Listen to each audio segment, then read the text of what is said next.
Alhamdulillah, semoga Allah memberikan rahmat kepada kita dalam keadaan sehat walafiat.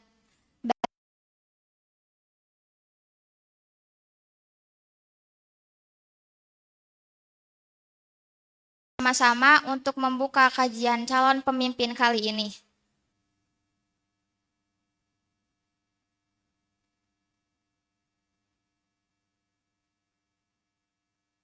Sebelum berlanjut ke pemateri, saya akan membacakan CV pemateri kajian di malam hari ini.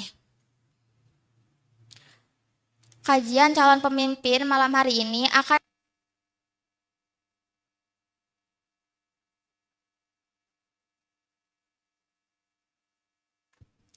kajian calon pemimpin malam hari ini akan dibawakan oleh Arenalde Hidayat.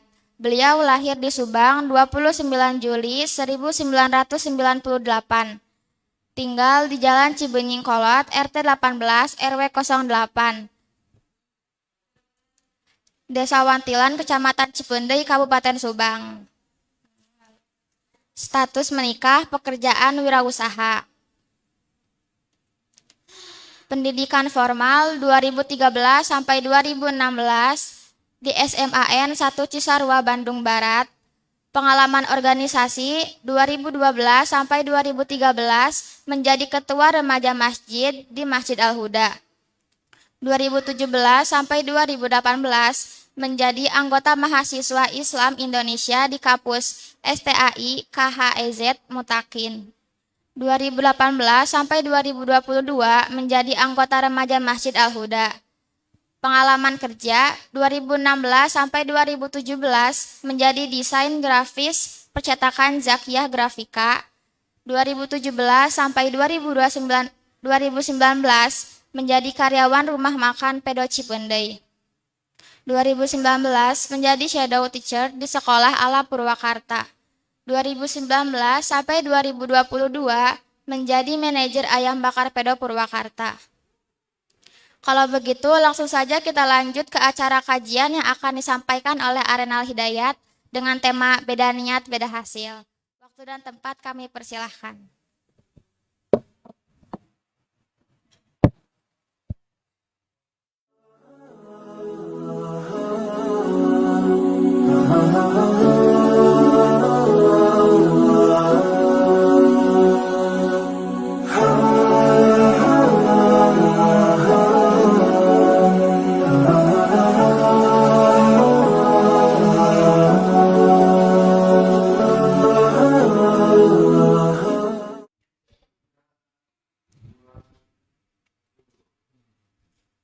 Bismillahirrahmanirrahim. Assalamualaikum warahmatullahi wabarakatuh. Sebelumnya terima kasih kepada Teh Teti yang sudah membawakan atau menjadi semacam pembawa acara di kajian calon pemimpin di minggu yang kelima ini. Sebelumnya mari kita mengucapkan hamdalah bersama-sama Alhamdulillahirabbil alamin, yang dimana alhamdulillah kita masih diberi keistiqomahan oleh Allah Subhanahu wa taala yang telah mengizinkan kita untuk terus mendekat, untuk terus memperbaiki diri dan juga untuk terus meningkatkan keimanan kita kepada Allah Subhanahu wa taala dan juga memperkuat atau mempererat ukhuwah Islamiyah kita di tongkrongan Masjid Al-Huda ini. Selain itu, salawat beserta salam semoga tetap tercurah limpahkan kepada Baginda Alam dan juga kepada role model kita, kepada idola kita, yaitu Nabi Muhammad Sallallahu Alaihi Wasallam, di mana beliau benar-benar disebutnya perhatian sekali kepada umatnya, yang dimana alhamdulillah kita sekarang di sini bisa merasakan buah hasil perjuangan yang baginda Nabi ini perjuangkan dari ketika beliau di Mekah tidak ada yang mensupport dan sampai beliau hijrah ke Madinah, dan di mana di situ Allah memberikan kemudahan-kemudahan yang membuat kita bisa merasakan nikmatnya Islam dan nikmatnya iman. Oke, teman-teman semua, alhamdulillah, terima kasih. Saya diizinkan sharing di sini, diizinkan cerita sedikit-sedikit mengenai inspirasi atau motivasi yang dimana semoga dengan adanya sharing-sharing ini bisa menambah wawasan dan juga yang paling penting adalah menambah keimanannya. Nah, lalu apa yang akan kita bahas atau kita ceritakan di sini? Yaitu sebelumnya kita tahu ya judulnya, yaitu beda niat, beda hasil. Kenapa ngambil temanya itu? Karena menurut saya ya teman-teman, apapun yang kita lakukan, apapun yang kita ingin capai, semuanya pasti bermula dari niat. Benar nggak teman-teman? Kita pengen ke sana, kita pengen ke sini, atau kita pengen ini, pengen itu. Awalnya pasti karena niat atau keinginan, atau secara istilahnya visi gitu. Kemarin di kajian sebelumnya Aaris sudah menjelaskan mengenai kita dalam hidup harus memiliki visi yang lurus, visi yang besar, dan juga visi yang benar-benar tertarget gitu kan, agar hidup kita ini mempunyai tujuan. Nah, di kajian selanjutnya saya selaku pemateri ingin mempertajam apa yang kemarin dibahas oleh Aaris. Nah, saya di sini hanya ingin membahas satu poin saja mengenai visi atau niat, yang dimana hal itu merupakan fundamental atau semacam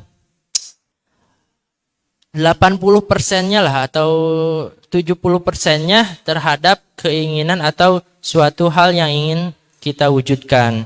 Jadi sisanya baru apa yang kita sebut dengan ikhtiar.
Kita sambung lagi ya.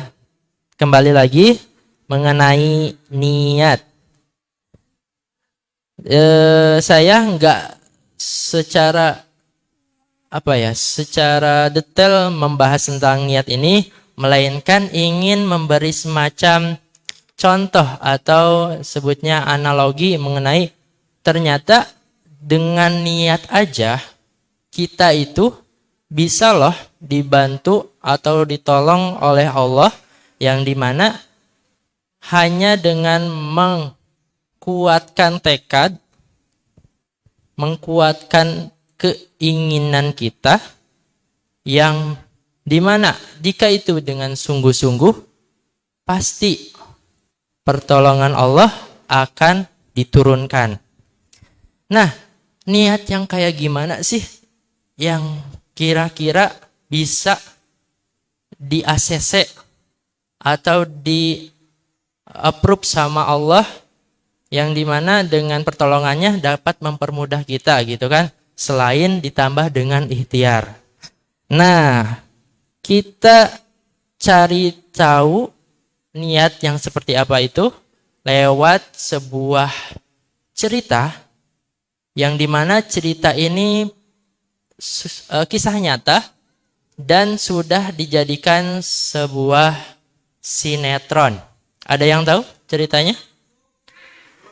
Ceritanya itu sudah tayang sebanyak kalau kurang lebih 2000 episode. Ada yang tahu?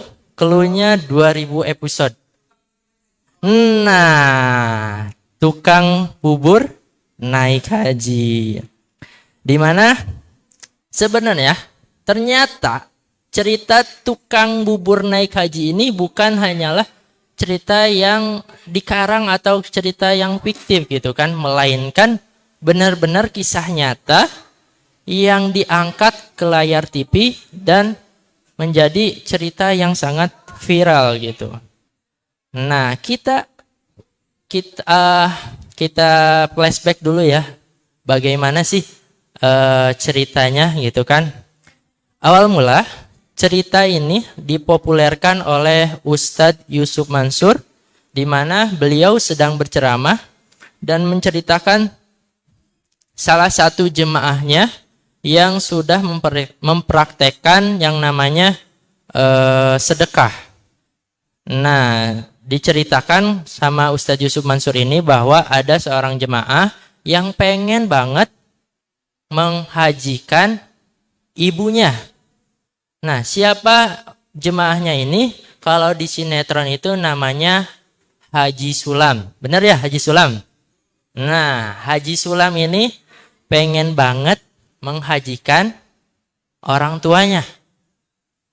Teman-teman, dari sini kita udah apa ya, semacamnya udah ngeh dari apa? Yaitu niatnya. Niatnya kenapa? Niatnya mulia banget ya, pengen menghajikan orang tuanya gitu kan. Nah, ditambah lagi yang menjadi ngenesnya itu adalah naik haji itu kan bagi yang mampu. Sementara Haji Sulam ini ya, pekerjaannya hanya menjadi tukang bubur ayam gitu. Dimana penghasilannya kalau kita hitung-hitung ya, butuh berapa tahun gitu kan untuk terkumpul agar bisa menghajikan orang tuanya. Sekarang di tahun ini kira-kira untuk memberangkatkan haji atau memberangkatkan ke orang tua haji itu minimal kita butuh berapa juta? Pak Mo berapa Pak Mo kalau haji? 35 ya? 40 juta ya? Tuh sekarang udah naik jadi 40 juta. Yang kita secara logikakan sangat bukan sulit ya, tapi butuh waktu yang lama, bener nggak? Bayangin aja kita jualan bubur, kalau misalkan dijual 7.000, mungkin kita dapat untung 2.000 gitu kan, dikumpulin pasti bakal lama. Nah, walaupun kenyataannya seperti itu, tetapi Haji Sulam ini bertekad banget pengen menghajikan orang tuanya. Walaupun tadi dia hanya seorang tukang bubur. Ditambah lagi, karena tekadnya itu, para tetangganya ini malah mencemoohnya gitu ya.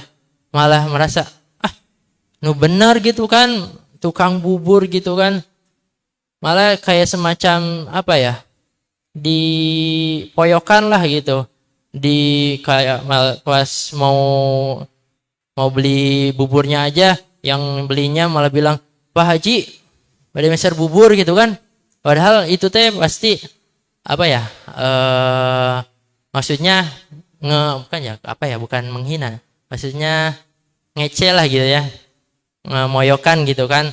Tapi Haji Sulam itu tetap istiqomah, tetap bodoh amat terhadap omongan-omongan di luarnya. Nah, dari niatnya ini muncul ikhtiar yang menjadi wasilah Haji Sulam ini berangkat sama orang tuanya. Dan juga tidak hanya orang tuanya yang diberangkatkan, melainkan apa?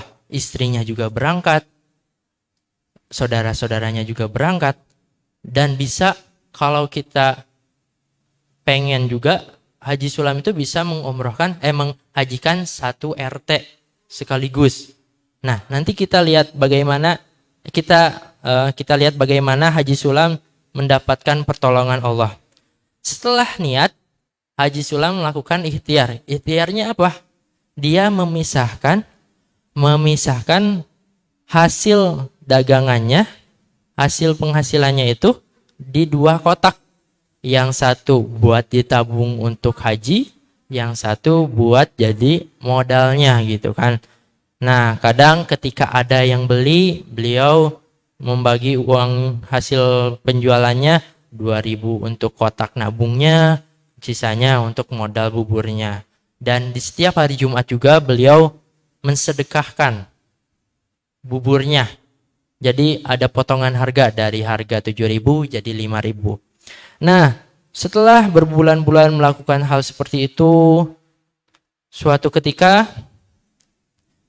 Haji Sulam ingin mensetorkan hasil tabungannya ke bank, ada berita gembira di mana beliau ini dikasih tahu sama semacam manajer banknya bahwa Haji Sulam ini mendapatkan sebuah reward, yaitu mobil Mercy. Bayangkan teman-teman, nggak mimpi apa-apa, Haji Sulam setiap saat menabung gitu kan, dan menyetorkan ke bank, dan suatu ketika ada yang memberikan kabar gembira mengenai dia dapat hadiah mobil Mercy. Di situ Haji Sulam bingung dan juga bahagia gitu kan. Tapi bingung lagi gitu kan, ini maksudnya apa gitu kan. Dijelaskan sama manajer banknya bahwa Bapak ini dapat undian dan mendapatkan sebuah hadiah ya. Terus dia bingung gitu kan, saya kan nggak bisa pakai mobil. Ternyata si mobilnya itu bisa dijual dan uangnya bisa dipakai untuk naik haji. Nah, dari situ kita dapat sebuah semacam hikmah tentang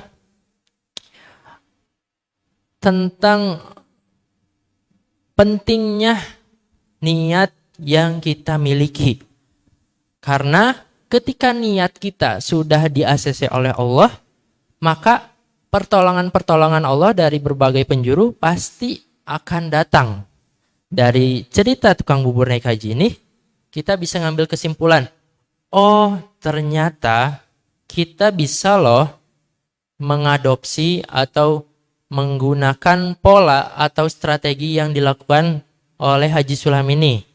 Nah, kita lihat polanya apa aja. Yang pertama, teman-teman. Yang pertama adalah niat Haji Sulam. Nah, perlu teman-teman ketahui bahwa niat itu mempunyai 3 tingkatan. Ada berapa tingkatan? 3. Nah, apa aja tingkatannya itu? Jadi seperti ini. Kita di sini ada yang mau nikah? Ada. Nah, setiap orang pengen nikah, tapi motifnya beda-beda, betul tidak? Aku mau pengen nikah, karena apa? Nah, karena inilah yang menjadi tingkatan niat itu. Nah, ada 3 tingkatan. Tingkatan yang pertama, tingkatan yang rendah.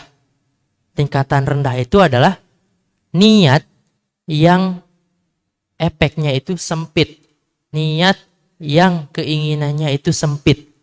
Contohnya apa? Contohnya tadi, niat pengen nikah. Nikahnya karena apa? Karena, aku mah pengen nikah. Karena apa? Karena lain mah udah pada nikah. Aku yang belum, jadi pengen nikah. Nah, kira-kira teman-teman itu niatnya apa? Niat sempit, standar, atau apa? Sempit ya? Nah, itu merupakan niat paling rendah. Niat yang sempit. Yang dimana niatnya itu hanya untuk keinginan nafsunya. Keinginan pribadinya. Keinginan untuk dipandang oleh orang lain. Nah, itu contoh niat yang sempit.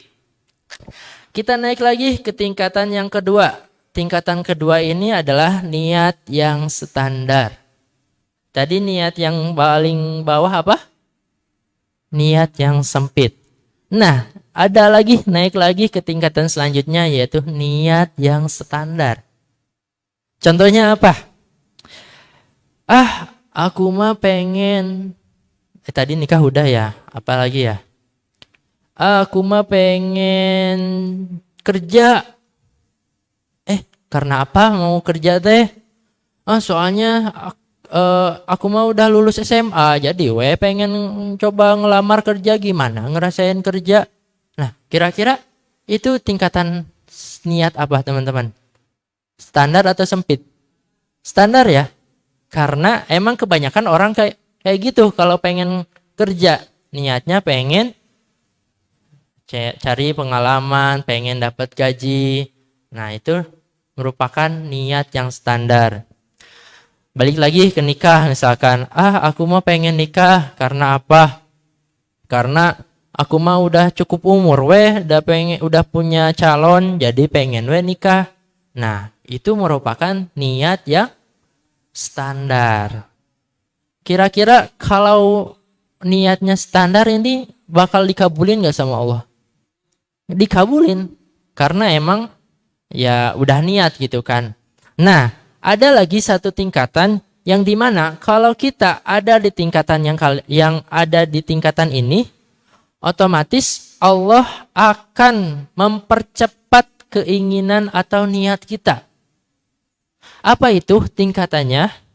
Tingkatannya adalah setelah tingkatan yang standar, niat yang standar, ada lagi satu tingkatan yang lebih tinggi, yaitu niat yang luas.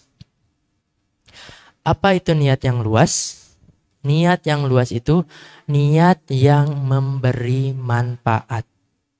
Niat yang tidak hanya memikirkan diri sendiri. Niat yang ingin berkontribusi untuk banyak orang. Itu adalah niatan yang paling tinggi.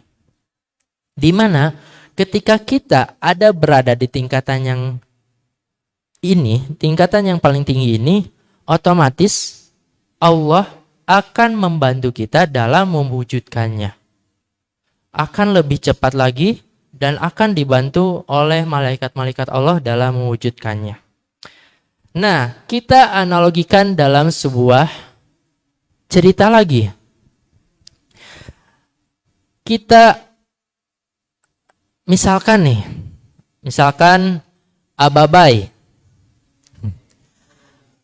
Ababai ini baru aja dapat warisan. Warisan yang jumlahnya itu 1 atau 1000 triliun. Kebayang 1000 triliun berapa nolnya? Kalau diperumpamakan itu jumlahnya sekitar 1 ruangan masjid ini. Mungkin ya, nggak tahu sih ya. Ya kalau misalkan punya kekayaan ruangan ini gimana Ababai? Hidupnya santai ya. Nah, Ababai udah punya warisan, udah punya rumah, jadi orang paling kaya di Kabupaten Subang lah gitu. Ya, berarti Ababai ini triliuner. Oke, kita contohkan itu. Suatu hari Aiki datang ke rumahnya. Aiki datang ke rumahnya pengen ketemu Babai. Gitu. Assalamualaikum. Enggak ya, kalau di rumah Babai mah pakai bel. Ting tong. Muka sorangan ngek gitu ya, pantona. Mangga asup ki. Oh. Asup iki teh. Mangga sok calik. Di barang calik gitu kan. Nah, sudah sama Babai teh sudah sayogi kan. Sudah disiapkan makanan-makanan gitu ya, kayak sampe, kayak talus gitu kan, kangge opieuna. Nah, biasa lah nya pas ke rumah mah iki teh, ke rumah Babai teh basa-basi heula. Kumaha damang Bay? Kumaha ieu pamajikan? Sehat. Alhamdulillah gitu kan. Sabari naon? Sabari ngelus tuur. Jadi kieu Bay. Aduh, kumahanya aduh. Nyariskeun nambut artos gitu kan. Nah, cek Babai teh sabaraha. Nya ieu we kan iki teh nya hoyong yang ieu ya. Hoyong naon namina teh nya? Hoyong mobil lah gitu. Hoyong mobil gitu kan. Kunaon hoyong mobil cek Babai teh. Nya hoyong we soalna da iki teh hoyong jalan-jalan we keliling kampung gitu, keliling RT gitu kan. Ngacirikeun bahwa iki teh boga mobil gitu kan. Oh, sabaraha gitu hayang ieuna nambutna nya saem we saem. Nah, kira-kira lamun minjem saem Babai ngasih mah? Kan dia punya uang 1.000 triliun gitu kan. Nah, kira-kira 1 M ngasih mah? Ngasih ya, karena kan saem mah sabaraha sih nya. Nah, masalahna Babai pasti nanya, bener teu? Bener teu? Keur naon uangna gitu kan. Tadi teh ya kangge beli mobil, keur bisa jalan-jalan keliling kampung. Kira-kira dengan ngedenger niat kayak gitu, Babai bakal ngasih enggak? Ngasih enggak? Oke. Kita ganti niatnya. Punten Bay, iki bade nambut artos gitu kan. Sabaraha 10 M. Babai teh naras kanggo naon? Ieu iki teh nya bade ngadamel pesantren, di mana pesantren eta teh santri-santrina teh diajar ieu gitu kan, desain grafis, video editing jeung sajabana gitu kan. Meh sadaya santri teh punya kemampuan gitu kan. Nah, kira-kira dengan niat yang seperti itu Babai bakal ngasih enggak? Bakal ngasih ya? Nah, kita bandingkan dengan niat yang sebelumnya. Niat iki pengen minjem ke Babai, pengen apa?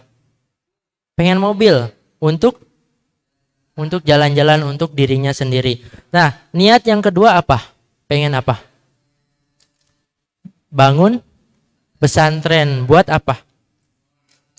Buat manfaat banyak orang. Benar enggak? Nah, kira-kira yang jadi babah ini pilih mana? Mau ngabulin yang pertama apa yang ngabulin yang kedua? Sebagai yang punya hati gitu kan gitu. Nah, pasti pilih yang niat yang kedua. Karena apa? Niatnya luas. Sama kayak kita ke Allah. Ketika kita pengen sesuatu, kita berdoa, ya Allah, pengen jodoh. pasti Allah lihat isi hati kita. Si budak ieu hayang jodoh teh keur naon? Apakah karena kebelet hayang kawin gitu kan? Apakah hayang jodoh bisa sholat tahajud bareng gitu? Nah, kan Allah teh bakal lihat nah si ieu teh niatna standar sempit apa luas gitu kan.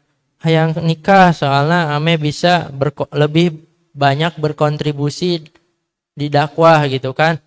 Nah, pasti kan Allah lihat isi hati kita. Oh, si ieu mah niatnya karena pengen dipuji gitu kan, si istrina gelis gitu kan. Nah, kira-kira dikabul nggak? Dikabul, cuman karena mungkin agak ditunda sesuai dengan kemampuannya gitu kan. Tetapi kalau niatnya misalkan yang lebih luas, Allah pasti akan ngabulinnya. Karena apa? Niat bukan hanya untuk dirinya sendiri, melainkan untuk maslahat banyak orang. Nah, jadi gitu teman-teman. Dari cerita itu kita dapat kesimpulan bahwa ada 3 tingkatan niat. Yang pertama yaitu niat yang sempit. Yang kedua, niat yang standar. Dan ketiga adalah niat yang luas. Nah, saya selaku yang menceritakan ini sudah mempraktekkan apa yang saya dapatkan dari ilmu ini. Di mana setiap apa yang saya pengenkan, saya selalu pikirkan, saya pengen ini teh buat apa ya? Saya mau ini teh buat apa ya? Jadi bukan lagi untuk diri sendiri, bukan lagi untuk pandangan orang lain, melainkan ini bermanfaat nggak ya untuk banyak orang? Ini banyak kontribusinya nggak ya sama banyak orang gitu kan? Kalau misalkan niatnya masih sempit, ya saya urungkan untuk ingin mewujudkannya. Nah, jadi lewat sharing-sharing ini, saya harap teman-teman semua dan juga yang nonton di live streaming ini bisa mengimplementasikan apa yang tadi kita sudah obrolkan mengenai niat yang kuat, niat yang lurus, niat yang murni. Dan cara agar kita mewujudkannya adalah dengan meluaskan niat tersebut. Oke teman-teman, itu saja yang bisa saya sampaikan, sharing-sharing mengenai beda niat, beda hasil. Semoga apa yang saya sampaikan menjadi tambahan wawasan dan juga bisa kita praktekkan. Wabillahi taufiq wal hidayah. Wassalamualaikum warahmatullahi wabarakatuh.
Oke teman-teman, kita lanjut ke sesi yang kedua, yaitu ya mengenai bagi teman-teman yang pengen sharing ataupun yang pengen menanyakan yang belum dipahami, mangga silahkan.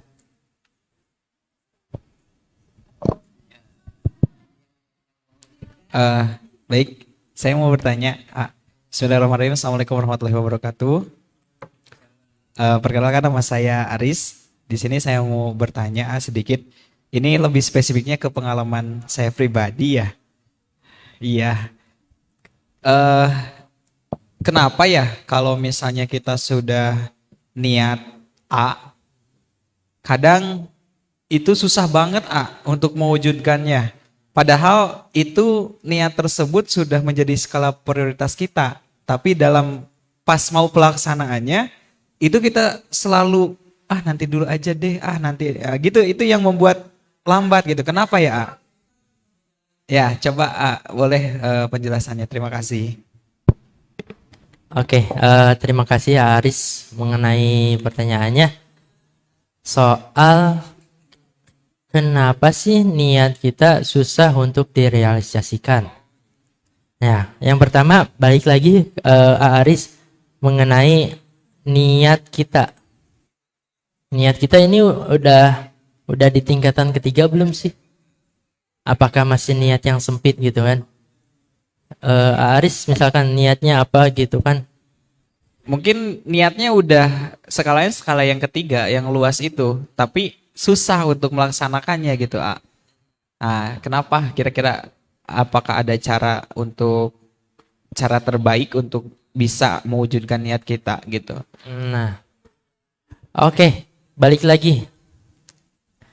Ketika kita sudah berniat, hasil itu sudah ketentuannya Allah. Benar nggak Aris? Ya, Ketika kita sudah berniat, hasilnya kita serahkan kepada Allah. Nah, apa ya? Posisi kita itu hanya sebatas di niat dan di ikhtiar. Sementara hasil itu sudah di posisinya Allah. Sebenarnya sih bukan lebih ke hasil ya, lebih ke prosesnya. Itu proses yang susah gitu. Ini pengalaman pribadi gitu ya. Jadi minta sharingnya agar saya pribadi bisa lebih memperbaiki diri gitu. Nah, ada satu kisah nih Aris, saya baca dari kisahnya Siti Hajar.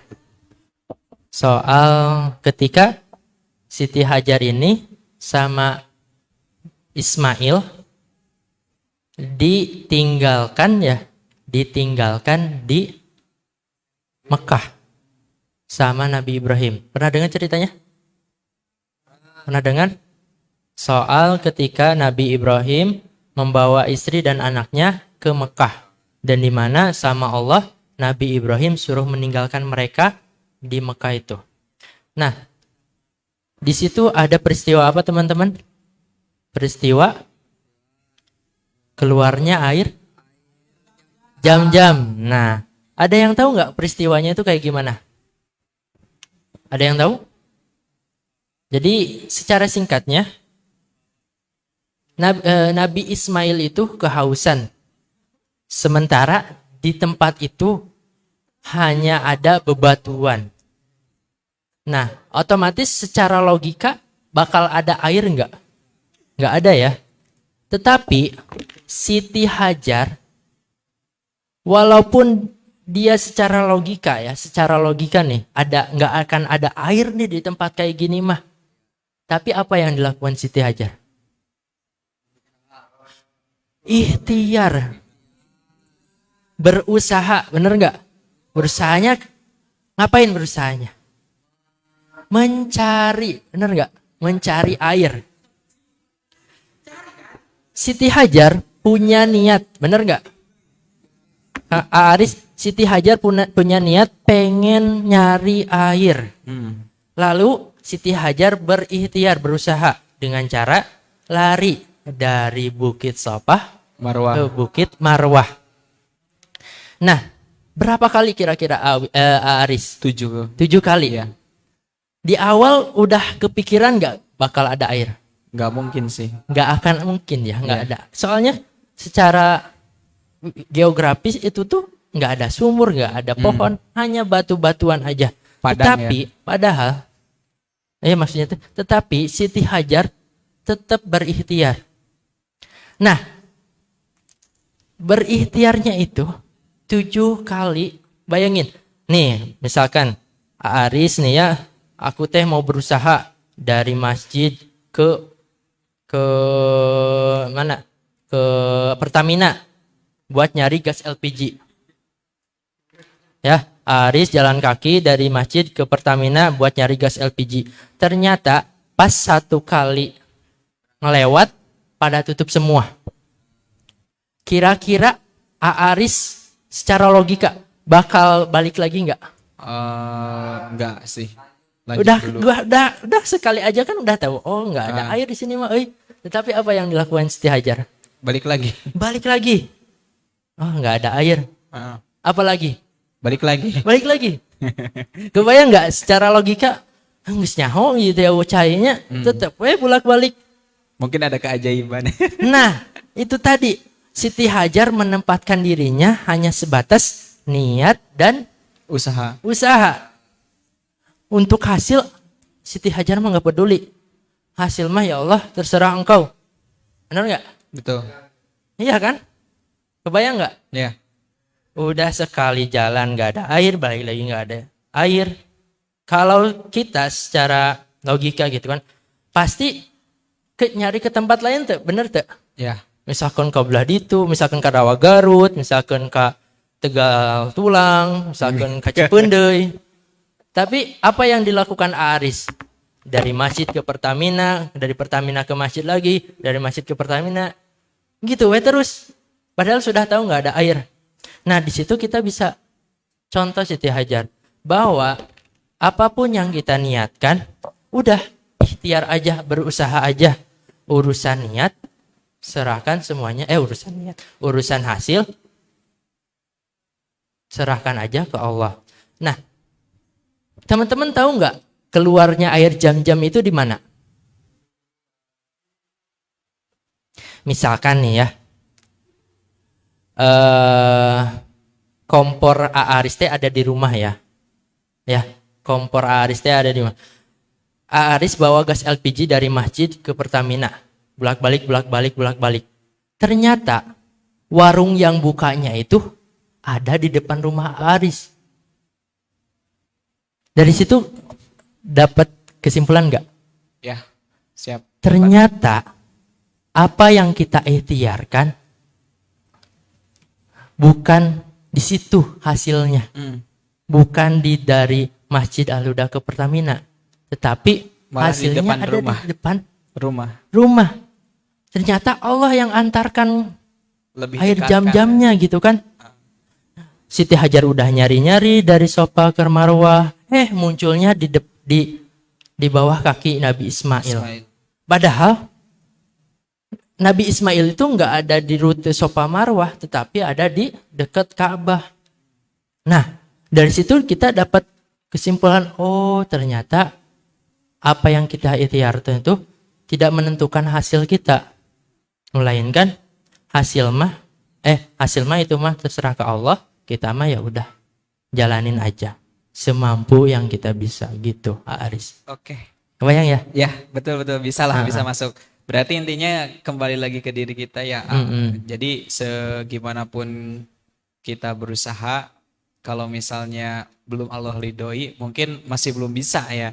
Tapi kalau misalnya kita tidak usaha, ada usaha tetap, tapi kita maksimal, insya Allah jalan itu akan ada ya. Seperti contoh cerita tadi yang dipaparkan ya. Terima kasih untuk Ainal, sangat memotivasi. Ya, selanjutnya ada lagi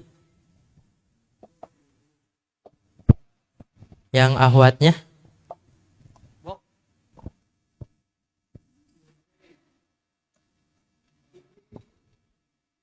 Ibu Melinda ada yang ingin tanyakan? Ada yang mau dicurhatkan gitu?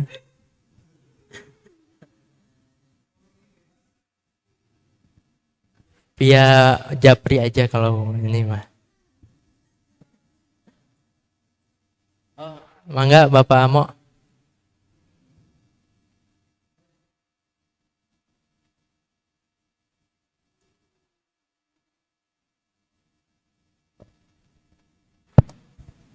Assalamualaikum warahmatullahi wabarakatuh.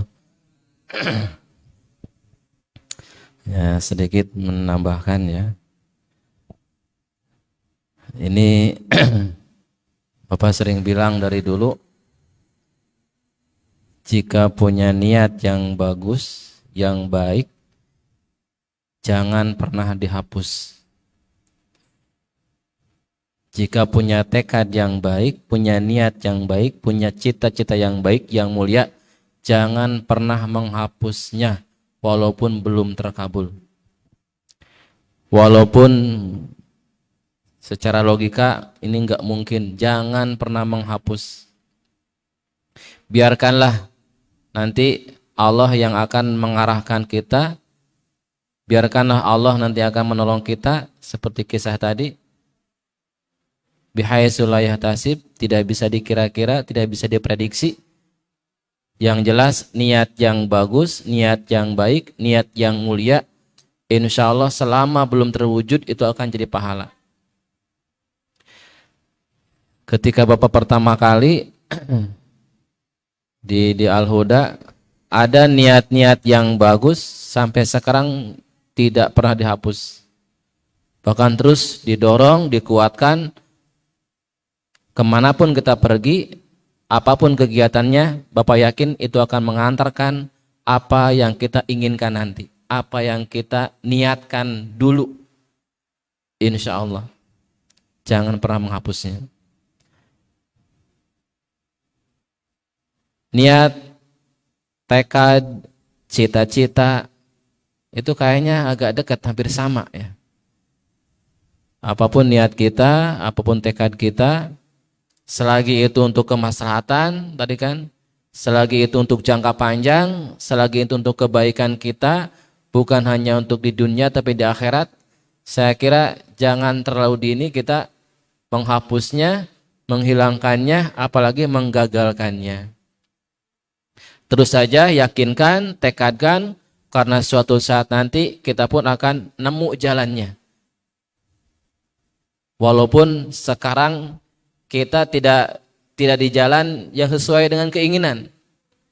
Tidak di jalan yang sesuai dengan keinginan. Jangan usah takut. Mun mah orang teh hayang ka Bandung, tapi kunaon dia jalanna alah ka Kulon. Kenapa jalan hidup kita alah ka dia? Enggak usah takut. Terus aja ikuti. Nanti Allah yang ngatur gitu. Nanti di mana kita harus belok, di mana nanti kita harus balik arah, wallahu alam. Kapan kita berbalik arah, wallahu alam. Yang jelas jangan pernah kita hentikan, biarin saja. Nanti sedikit demi sedikit akan kita arahkan sesuai dengan apa yang kita inginkan.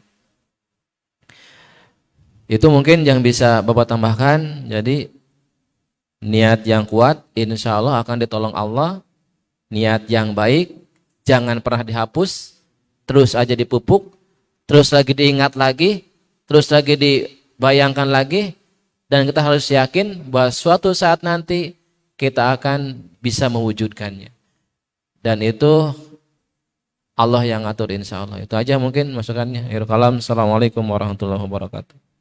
Waalaikumsalam warahmatullahi wabarakatuh. Terima kasih kepada Bapak Amo atas tambahan yang sangat memberikan hikmah pada kita mengenai jangan sampai kita menghapus cita-cita kita walaupun itu belum terwujud. Oke, teman-teman, kali ini kita tutup saja kajian calon pemimpin ini. Semoga ada manfaatnya, semoga bernilai ibadah, dan semoga kita bisa menjalankan kajian ini secara istiqomah dari minggu-minggu berikutnya. Kita tutup dengan doa kifaratul majlis. Subhanaka Allahumma wa bihamdika asyhadu an la ilaha illa anta astaghfiruka wa atubu ilaih. Sekian, assalamualaikum warahmatullahi wabarakatuh.